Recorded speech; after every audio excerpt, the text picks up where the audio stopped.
Hello friends, स्वागत है आपका V star education YouTube channel पे। और जैसे कि आपने थंबनेल में देख लिया होगा कि CSIR net life science complete course होने वाला आपका यूट्यूब पर। तो ये बात सच है, मैं आपके साथ आपके लिए यूट्यूब पर CSIR लाइफ साइंस के लिए कंप्लीट कोर्स करवाने वाला हूँ। तो सबसे पहले आज 1 जनवरी है, 1 जनवरी 2023, ठीक है। और बच्चों के काफ़ी सारे क्वेश्चन आ रहे हैं वन बाय वन कि when will application begin for CSIR net, या फिर आपका जो है एग्ज़ाम कब होने वाला है, एग्ज़ाम की डेट क्या है। तो अभी तक जो CSIR की वेबसाइट है, जो ओरिजिनल वेबसाइट है, वहाँ से अभी कोई भी इस प्रकार का नोटिफिकेशन नहीं आया है। बट UGC नेट का आपका नोटिफिकेशन आ चुका है और UGC नेट के बाद ही लगभग 1 मंथ या फिर 1.5 मंथ के बाद आपका CSIR का नोटिफिकेशन आ जाता है मोस्टली। तो अभी तक जो आपका CSIR नेट लाइफ साइंस है, इसके लिए आपका कोई भी नोटिफिकेशन नहीं आया। तो बात करते हैं आइए कि हमें क्या पढ़ना है और कब तक पढ़ना है। तो याद रखना, आज है 1 जनवरी, 1 जनवरी। ये कोर्स हमारा रहेगा 5 मंथ के लिए, ठीक है। 5 मंथ के लिए रहेगा, यूट्यूब पर रहेगा, सबके लिए फ्री में रहेगा, किसी से कोई चार्ज नहीं लिया जाएगा। और आपको पता होगा, अगर आपने सिलेबस देखा होगा, कि उसमें आपकी 13 यूनिट है, ठीक है, 13 यूनिट है, जिसमें से मैं आपको 8 या फिर 9 यूनिट कराने वाला हूँ, ठीक है। वन बाय वन हम बात करेंगे इसके बाद कि मैं कौन सी यूनिट कराऊंगा, कब क्या कराऊंगा, किस प्रकार से हमारा शेड्यूल रहेगा और क्या स्ट्रेटजी लेकर चलेंगे। तो ये सब बात हम करने वाले हैं। बट गाइज, आप वीडियो को बिल्कुल भी स्किप मत करना और ना ही इसको *x की स्पीड में देखना, ठीक है। इस वीडियो को समझो। अगर आप इस वीडियो को समझ लेते हो तो मैं गारंटी से कहता हूँ कि आपकी CSIR नेट में आप अच्छी रैंक ला सकते हो। जो मेरा पढ़ाने का रहेगा वो पढ़ाऊंगा मैं आपको डिजिटल ही, उसके लिए मैं आपको PDF प्रोवाइड कराऊंगा। एक टेलीग्राम चैनल है, वो आप टेलीग्राम चैनल पर जाकर के PDF डाउनलोड कर सकते हो, ठीक है। तो आइए चलते हैं और सबसे पहले देख लेते हैं कि CSIR नेट 2023 एग्ज़ाम का पैटर्न क्या होने वाला है। तो जो बच्चे नए हैं उनके लिए तो बिल्कुल नया है, उन्हें तो कुछ मिस नहीं करना। और जो बच्चे पुराने हैं वे भी थोड़ा समझ लो कि आपका जो CSIR नेट होता है वो क्या काम करता है कि जो आपका पेपर आने वाला है उसमें 3 पार्ट देता है, आपका part A, part B, part C, ठीक है। अब क्या होता है कि टोटल मार्क्स, यानी कि आपका टोटल कितने नंबरों का आता है। तो याद रखना, आपके जो टोटल नंबर होते हैं वो 200 यानी 200 नंबर में से आता है, ठीक है। तो हम इसकी एक समरी देख लेते हैं कि आपके जो टोटल क्वेश्चन कितने होते हैं। पार्ट A में 20, पार्ट B में 50, पार्ट C में 75 और टोटल क्वेश्चन की संख्या बन जाती है आपकी 145। इस बात को आप याद रखना। इसके बाद आपका आता है कि maximum number of question to attempt, यानी कि हम कितने क्वेश्चन इनमें से अटैम्प्ट कर सकते हैं। तो याद रखना, हम 20 में से 15 क्वेश्चन पार्ट A में अटैम्प्ट कर सकते हैं, 50 में से 35 क्वेश्चन एंड 75 में से 25 क्वेश्चन हम अटैम्प्ट कर सकते हैं, ठीक है। बहुत अच्छी बात है। पार्ट C आपको अच्छे नंबर दे कर जाता है। पार्ट C की आपकी कम से कम 6-7 ट्रिक होती है। याद रखना, 6-7 ट्रिक होती है। वे ट्रिक हम सब अपने लेक्चर में जानेंगे वन बाय वन कि CSIR को हम किस प्रकार से अच्छी रैंक उसमें ला सकते हैं, ठीक है। तो बात करेंगे। इसके बाद आ जाता है कि marks for each correct answer, यानी कि अगर हमारा जो क्वेश्चन है वो करेक्ट हो गया तो उसके लिए हमें कितने मार्क्स मिलेंगे।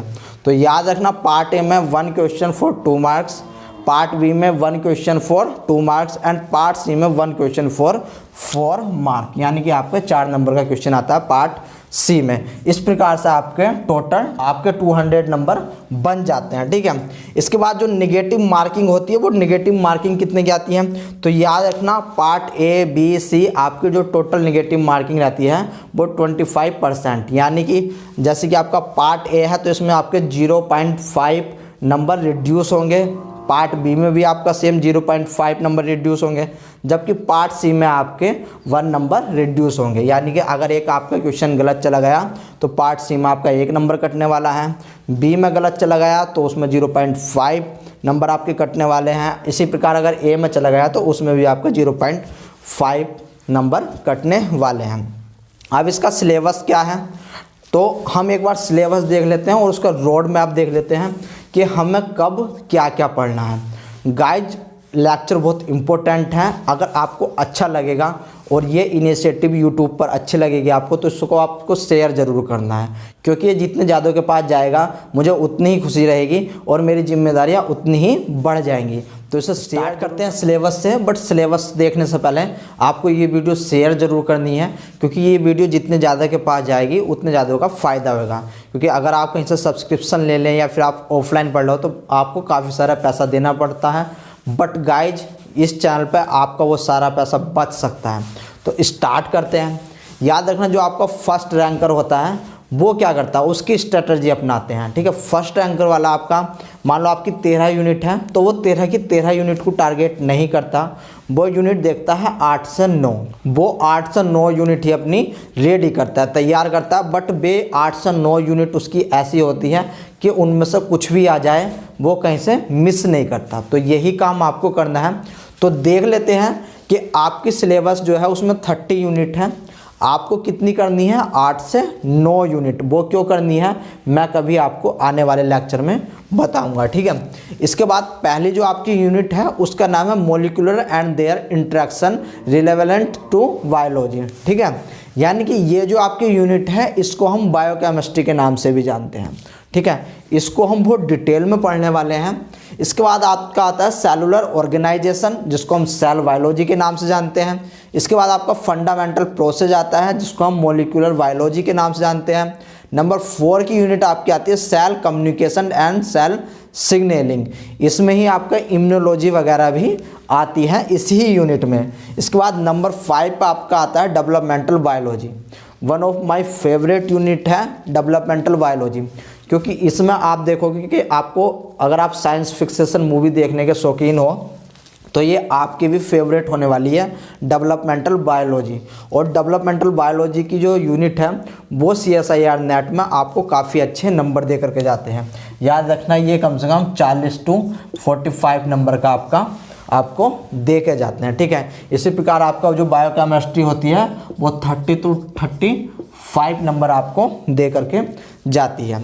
इसके बाद कुछ फिजियोलॉजी में आ जाओ। जो आपकी 6 नंबर की यूनिट है वो आपकी फिजियोलॉजी रिलेटेड टू प्लांट। ठीक है, प्लांट की जो आपकी 7 नंबर की यूनिट है वह है फिजियोलॉजी एनिमल। एनिमल में आपको ऑल 11 सिस्टम, जितने भी हमारे 11 सिस्टम होते हैं, डाइजेस्टिव सिस्टम, न्यूरॉन सिस्टम, ये सब आपको पढ़ने पड़ेंगे। ठीक है, इसके बाद नंबर 8 की यूनिट आपकी इनहेरिटेंस बायोलॉजी।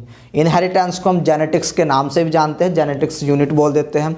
इसके बाद नंबर 9 की यूनिट आती है आपकी डाइवर्सिटी ऑफ लाइफ फॉर्म। ठीक है, इसके बाद number 10 ecology and principle, then evolution and behaviour.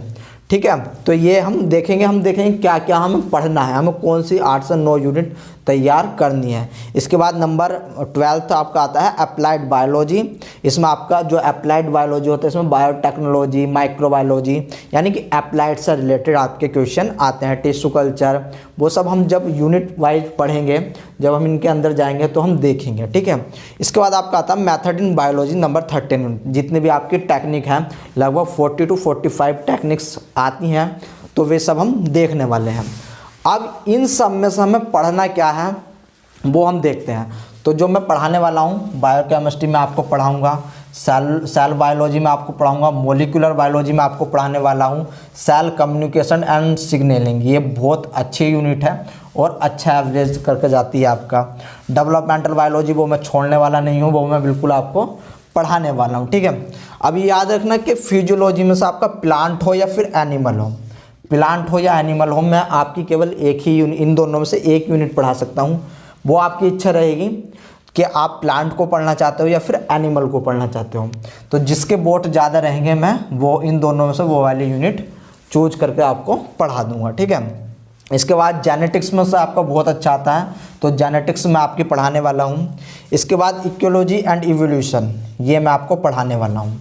ठीक है, अप्लाइड बायोलॉजी में, अप्लाइड बायोलॉजी के तो आपके कम से कम 5-6 टॉपिक होते हैं जो मैं आपको पढ़ाऊँगा। इसी प्रकार से आपके मेथड में आपकी सारी की सारी, देखो ऐसा होता है कि टेक्निक जो मैं पिछले साल मतलब जो मैं पिछले सालों का पेपर देखता हुआ आ रहा हूँ, तो आपकी ऑलमोस्ट 20 टेक्निक होती हैं जो बार बार आपकी आती हैं। और याद रखना मेथड इन बायोलॉजी जो आपकी 13 यूनिट है, इसमें से आपका रिसर्च एरिया में से पूछा जाता है। ऐसे ही आपका जो डेवलपमेंटल बायोलॉजी है, इसमें भी आपका रिसर्च से पूछा जाता है। तो केवल किताबों से काम नहीं चलेगा, हमें पढ़ने पड़ेंगे रिसर्च पेपर। बट आप चिंता ना करो, क्योंकि आपके लिए रिसर्च पेपर पढ़ूंगा मैं, ठीक है। ये जितनी भी यूनिट हैं हम 5 मंथ का लेकर के चल रहे हैं, क्योंकि इस समय आज 1 जनवरी है। जनवरी, फरवरी, मार्च, अप्रैल, मई, ठीक है। मान लो आपका अगर जून में एग्ज़ाम होता है तो आपके मैं मई तक ये सारा क्लियर करवा दूंगा, ठीक है। उसके बाद हम PYQ एंड MCQ देखेंगे। अब एक क्वेश्चन आता है कि हाँ ये तो पार्ट B एंड C का है, अब पार्ट A का क्या करना है। तो पार्ट A के लिए आपको कोई नए टीचर मेरे ही यूट्यूब चैनल पे पढ़ाएंगे, ठीक है। उसमें चाहे वो आपका रीजनिंग हो, ग्राफिकल हो, डाटाबेस हो, तो जितना भी पार्ट A के लिए इम्पोर्टेंट रहेगा वो सब आप मेरे ही मतलब आप मेरा और आपका, अब तो ये चैनल आपका भी है, ठीक है। तो आपको इसी यूट्यूब चैनल पे मिलने वाले हैं। तो गाइज आपको 2 काम करने हैं। सबसे पहले तो हमारा टेलीग्राम ज्वाइन अभी कर लो जा करके, क्योंकि उसमें मैं आपको नोटिफिकेशन जो भी आपकी अपडेट रहेगी वो देने वाला हूँ। दूसरी बात, आपको ये वीडियो शेयर ज़रूर करनी है अपने फ्रेंड्स से, ठीक है, अपने कलीग से, जिसको भी आपको शेयर कर सको वो ये वीडियो ज़रूर शेयर करना। और आप भी कंसिस्टेंसी बना करके रखना, कब क्या पढ़ाना है वो आप मुझ पर छोड़ दीजिए। आपकी इसकी जो भी मैं पढ़ाऊँगा उसकी PDF आपको टेलीग्राम चैनल से डाउनलोड करनी है, ठीक है। तो अब आपको मैं पढ़ाने वाला हूँ 8 unit, number 1, number 2, number 3, number 4, number 5, number 6 and number 7 and number 8। इसके बाद थोड़ा पोर्शन आपका अप्लाइड बायोलॉजी का और थोड़ी टेक्निक आपको मैं पढ़ाने वाला हूँ 13 में से। इसके बाद जो हमारे पास टाइम बचेगा उसमें हम PYQ एंड MCQ देखेंगे, ठीक है। और हम रिसर्च पेपर भी अपना जितने भी उससे क्वेश्चन बन सकते हैं वे सब देखने वाले हैं। तो गाइज ये वीडियो ज़रूर शेयर करना और अभी चैनल को सब्सक्राइब कर लो अगर अभी तक नहीं किया है तो, और दूसरे साथियों से भी कहना है कि चैनल को सब्सक्राइब कर लें। इसी के साथ साथ थैंक यू एंड टाटा।